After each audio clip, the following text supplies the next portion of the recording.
कि उत्तर प्रदेश की विधानसभा में 17 विधेयक लाए गए और वो विधेयक बिना चर्चा के, बिना विपक्ष को सुने, बिना किसी आपसी बहस के उससे पारित कर लिया गया।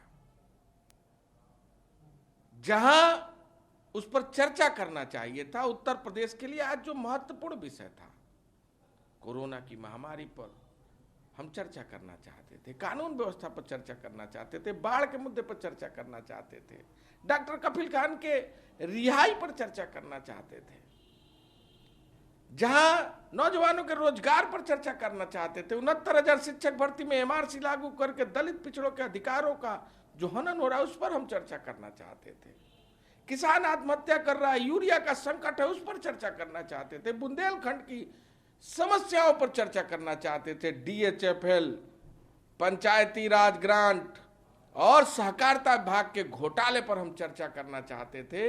लेकिन ये सरकार तो चर्चा से बिल्कुल भाग रही थी। इसलिए पहली बार हुआ कि 1 घंटे में 17 विधेयक को पास करके पूरे विधानसभा को मनमानी तरीके से स्थगित कर दिया गया और विधानसभा की कार्रवाई को अगले सत्र के लिए स्थगित कर दिया गया, जो पूरी तरह लोकतांत्रिक मूल्यों का ह्रास किया गया, लोकतंत्र की हत्या की गई। ये सरकार सदन में चर्चा नहीं करना चाहती, केवल ब्रांडिंग, पोस्टरिंग और अपने को केवल निष्पक्ष दिखाकर उत्तर प्रदेश की जनता को गुमराह कर रही है। इस तरह से विपक्ष पे हमला हो रहा,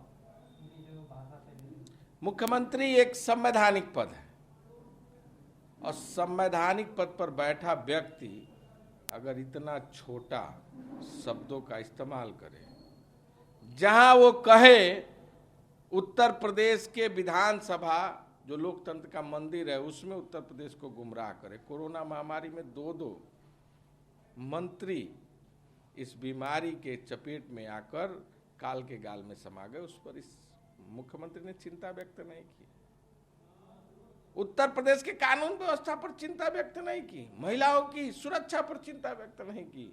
लेकिन आरोप प्रत्यारोप लगाना, दूसरे के ऊपर छिटाकशी करना, ये मुख्यमंत्री की आदत में शुमार हो गया। उत्तर प्रदेश की जनता देख रही है आने वाले दिन में जिस तरह उन्होंने कांग्रेस पर आरोप जड़ने का काम किया, मजदूरों के बसों के मजाक उड़ाने का काम किया, कफील खान का मजाक उड़ाने का काम किया, आने वाले दिन में उत्तर प्रदेश की जनता जरूर इनको बताने का काम करेगी।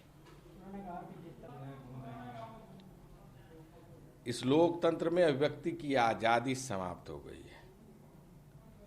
कोई भी व्यक्ति सरकार के खिलाफ बोले, सामाजिक संगठन के लोग, राजनीतिक संगठन के लोग, पत्रकार, उनके खिलाफ ये सरकार मुकदमा लिखते जा रही है।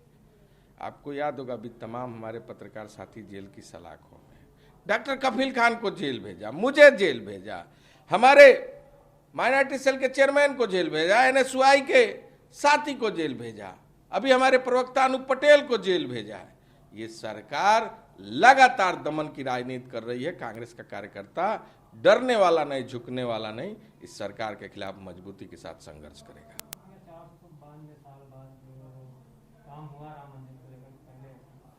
मुझे लगता है कि राम मंदिर के साथ साथ उनको बाढ़ के मुद्दे पर, किसानों के आत्महत्या के मुद्दे पर, गन्ना भुगतान के मुद्दे पर, कोरोना महामारी पर, कानून व्यवस्था पर, 69,000 शिक्षकों के भर्ती के मामले पर, आरक्षण के मामले पर और साथ ही साथ नौजवानों के रोजगार के विषय पर, डीएचएफएल के घोटाले पर चर्चा करना चाहिए था, बाढ़ और बंदे पर चर्चा करना चाहिए था।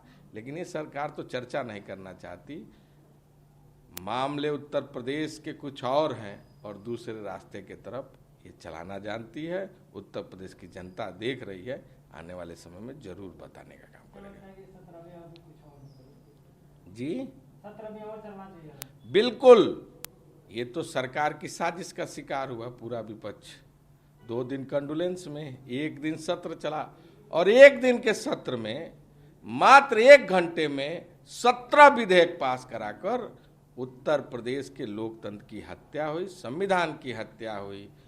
पूरी तरह आज विधानसभा के लिए काला दिन था 17 विधेयक जो महत्वपूर्ण थे, जिस पर चर्चा होनी चाहिए थी, पक्ष और विपक्ष के बात आने चाहिए थे, लेकिन ये सरकार तो चर्चा से भागती है, जबरन संख्या के बल पर विपक्ष की आवाज को दबा रही है। सदन में जिस तरह से मुख्यमंत्री जी ने अपना भाषण दिया, उसको लेकर ट्विटर पर टॉप 10 कर रहा है मुख्यमंत्री प्रचंड योग। जब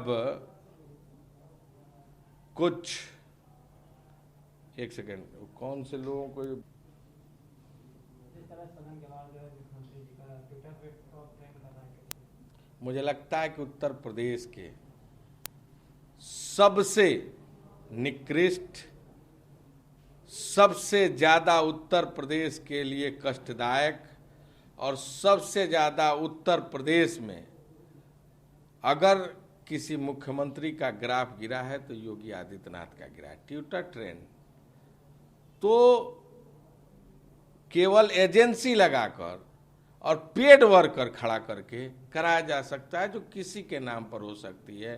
पेड वर्करों से नहीं, उत्तर प्रदेश की जनता के दिलों में आज योगी आदित्यनाथ के खिलाफ नफरत है। 2022 में उत्तर प्रदेश का किसान, नौजवान, गरीब, शोषित, वंचित, दलित, पिछड़ा जरूर बताने का काम करेगा।